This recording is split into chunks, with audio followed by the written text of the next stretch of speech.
नाहीये. एक तर तू बेरोजगार आहेस, एक तर आपल्या भारतामध्ये त्यांनी एक स्वप्न दाखवलं होतं. बरोबर आहे. गरीब जनतेला 15 लाख रुपये मी देणार. 15 लाख किती देणार? 15 लाख. इथं विचार बघू कोणाला बोलत पाच त्या डोक्यापर्यंत ती बस उभा राहिली तिथपर्यंत भाजीचं दुकान आहे. 15 लाख रुपये कोणाला भेटले विचार. हा कोण आहे ते? हा बरोबर आहे. हा महाराष्ट्रातला 5वा व्यक्ती फेकू मिळाला. तो पण म्हटलं 15 लाख रुपये भेटले. हा 2 कोटी रोजगार देतो म्हटला होता. 2 कोटी रोजगार. 2 कोटी रोजगार. हा वर्षाला किती कोटी रोजगार देणार होता? 2 कोटी रोजगार. 2 कोटी रोजगार दिला होता. इथं मला सांगितलं 2 कोटी रोजगारामध्ये कामाला लागलेले किती जण आहेत? हो नाही 2 कोटी मध्ये कामाला लागले कोण नाही, पण 2 कोटी मध्ये सगळे रोजगार झोपतात. रोजगार झोपतात. रोजगार झोपतात. त्यातला तो एक नमुना आहे. त्यात ती एक आलो. दुसरी गोष्ट मला सांग एक मिनिट. आजचे दिन नाही आली. आले. त्याच्या खात्यामध्ये येतील. मी बाहेर देशात गेलेलं सर्व काळं धन परत या देशामध्ये घेऊन येईल. या देशामध्ये दरवर्षी ती युवकांना नोकऱ्या देईल. या देशामधली महागाई कमी करेल. अशी अनेक आश्वासनं या फेकूंनी दिली होती. खरं तर हे आपल्या देशाचं दुर्दैव आहे की आपल्याला असे फेकू आणि लोकांची, जनतेची, या भारतातील नागरिकांची दिशाभूल करणारे पंतप्रधान आपल्याला मिळाले. ही खरं तर आपलं या भारतातील सर्व नागरिकांचं खरं तर दुर्दैव म्हणावं लागेल. बंधू आणि भगिनींनो, तुम्ही जर पाहिलं ते सांगतात की 18, 20, 24 तास मी काम करतोय. मग 18, 20, 24 तास हे स्वयंघोषित चौकीदार करतात तरी काय? तर यांनी फक्त देशाला देशोधडीला लावण्याचं काम, देशाला कर्जबाजारी करण्याचं काम, या देशातल्या युवकांना बेरोजगार करण्याचं काम या मोदी आणि शहाच्या जोडीने केलेलं आहे. काही वेळापूर्वी माझ्याकडे मी एक बातमी वाचली की मुंबई असेल आणि महाराष्ट्रामध्ये अनेक ठिकाणी हा उपक्रम सुरू आहे. होऊ द्या चर्चा. आमच्यामध्ये सत्य सांगण्याची धमक आहे.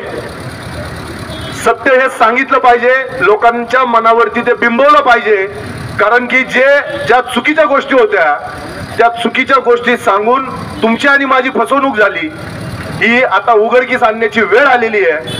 म्हणून खऱ्या अर्थानं आम्ही चौकात, गल्ली गल्लीत, कॉलनीमध्ये, सोसायटीमध्ये, भाजी मंडईमध्ये, पेट्रोल पंपावरती, रिक्षा स्टँडवरती, प्रत्येक ठिकाणी जाऊन यांचा खोटारडेपणा, या बोलगेवड्या सरकारचा भांडाफोड करण्यासाठी रस्त्यावर उतरलेलो आहोत. तुम्हा सर्व नागरिकांना आमची एक साध आहे, एक आव्हान आहे की थोडंसं आपल्याला जागृत होण्याची आता वेळ आलेली आहे. तुम्ही जर पाहिलं देशामध्ये चुकीचा कारभार सुरू आहे आणि या चुकीच्या कारभाराविरुद्ध जर कोण आवाज उठवत असेल, एखादा छोटासा कार्यकर्ता जर या चुकीच्या कामांचा पर्दाफाश करण्यासाठी समोर येत असेल तर त्याच्यावरती तात्काळ त्याला अटक केली जाते, त्याला मारहाण केली जाते, त्याच्यावर गुन्हा दाखल केला जातो, त्याच्या पूर्ण कुटुंबाला त्रास दिला जातो. म्हणजे एका प्रकारे आपण सर्वजण हुकुमशाहींची हुकुमगिरी, म्हणजे आपला देश हा हुकुमशाहीकडे वाटचाल करतो. मित्रांनो, आज आपल्याला त्या गोष्टीची विचार करण्याची गरज आहे की आपल्या या देशावरती ब्रिटिशांनी असेल, मुघलांनी असेल, अनेक वर्ष आपल्यावरती राज्य केलं. परंतु आपल्याला स्वातंत्र्यापूर्वी आणि स्वातंत्र्य मिळाल्या वेळी आपल्याला या देशातून चले जाव म्हणावं लागलंय. आपल्या या देशातील आपले सर्व स्वातंत्र्य सेनानी असतील, सर्व महापुरुष असतील, या सर्वांनी आपल्या जीवाचं, प्राणाचं बलिदान देऊन आपल्याला स्वातंत्र्य मिळवून दिलं.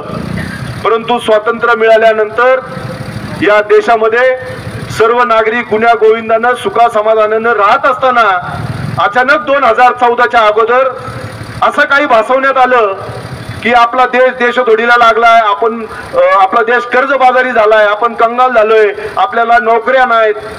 या सगळ्या गोष्टींचं मोठं असं भांडवल करून आपली दिशाभूल करण्याचं काम यांनी केलं. खरं तर आज जर तुम्ही पाहिलं, देश हुकुमशाहीकडे वाटचाल करतोय. जर कोण बोलायला गेलं, कोणी जर आवाज उठवायचा प्रयत्न केला तर त्याच्या मागे ईडी लावली जाते, सीबीआयची चौकशी त्याच्यावरती लावली जाते, इन्कम टॅक्सच्या धाडी त्याच्या घरावर पडतात, त्याच्या पूर्ण कुटुंबाला त्रास दिला जातो. म्हणजे भारतरत्न डॉक्टर बाबासाहेब आंबेडकरांनी दिलेलं संविधान हे पायंदळी तुडवण्याचं काम हे मोदी आणि शहा करतायत. परंतु हा देश आणि त्यातल्या त्यात हा महाराष्ट्र, या महाराष्ट्राला छत्रपती शिवाजी महाराज, भारतरत्न डॉक्टर बाबासाहेब आंबेडकर, महात्मा ज्योतिबा फुले यांचा वारसा लाभलेला हा महाराष्ट्र आहे. या देशामध्ये अन्यायाविरुद्ध आवाज उठवण्याची धमक आणि ताकद या महाराष्ट्राच्या मातीत आहे. म्हणून ही चळवळ या महाराष्ट्रातून सुरू झाली. आणि जर आपण पाहिलं की गेल्या काही दिवसांपूर्वी या देशामध्ये इंडिया या आघाडीची स्थापना झाली आणि संपूर्ण देशातील विरोधी पक्षात असलेले सर्व विरोधी पक्ष एकत्र झाले आणि या अन्यायाविरुद्ध आवाज उठवण्यासाठी एकमत सर्वांचं झालेलं आहे.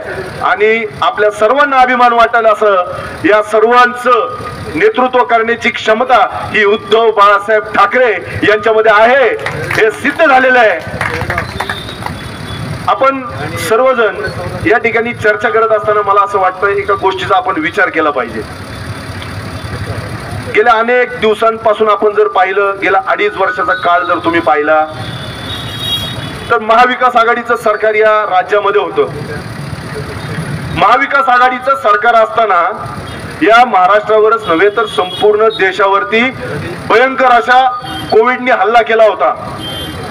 भयंकर असा या ठिकाणी ज्यावेळेस ती एक परिस्थिती निर्माण झाली होती, एक आरोग्याच्या सर्वांच्या आरोग्याला धोका निर्माण झाला होता, त्यावेळी